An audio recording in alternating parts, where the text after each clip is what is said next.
Hormuz প্রণালী পেরিয়ে আসা 12টি জাহাজ চট্টগ্রাম বন্দরে পৌঁছাতে শুরু করেছে। প্রণালী বন্ধ ঘোষণার আগেই এসব জাহাজ যুক্তরাষ্ট্র ও ইসরায়েলের হামলার আগেই পথ অতিক্রম করে বাংলাদেশের উদ্দেশ্যে রওনা হয়েছিল। চট্টগ্রাম বন্দর সূত্রে জানা গেছে, এসব জাহাজের মধ্যে 4টিতে তরলীকৃত প্রাকৃতিক গ্যাস এলএনজি, 2টিতে তরলীকৃত পেট্রোলিয়াম গ্যাস এলপিজি এবং 9টিতে সিমেন্ট শিল্পের কাঁচামাল ক্লিংকার রয়েছে। সব মিলিয়ে প্রায় 7.5 লাখ টন পণ্য বহন করছে 15টি জাহাজ।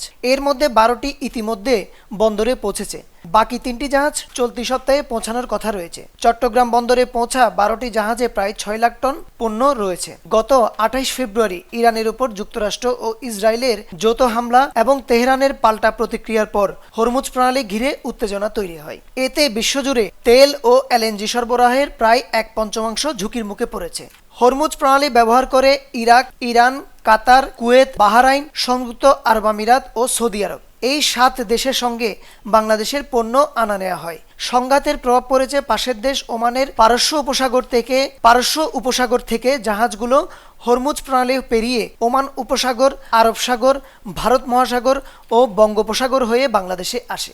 এলএনজি জাহাজগুলোর স্থানীয় প্রতিনিধি ইউনি গ্লোবাল বিজনেস লিমিটেডের জ্যেষ্ঠ উপমহাব্যবস্থাপক মোহাম্মদ নুরুল আলম জানান, 4টি জাহাজের চট্টগ্রাম বন্দরে পৌঁছানো প্রায় নিশ্চিত। তবে লিবারেল নামে আরেকটি এলএনজিবাহী জাহাজ এখনও হরমুজ প্রণালীর ভেতরে রয়েছে এবং প্রণালী অতিক্রমের অপেক্ষায় আছে। নিউজ ডেস্ক, দৈনিক পূর্বকোণ।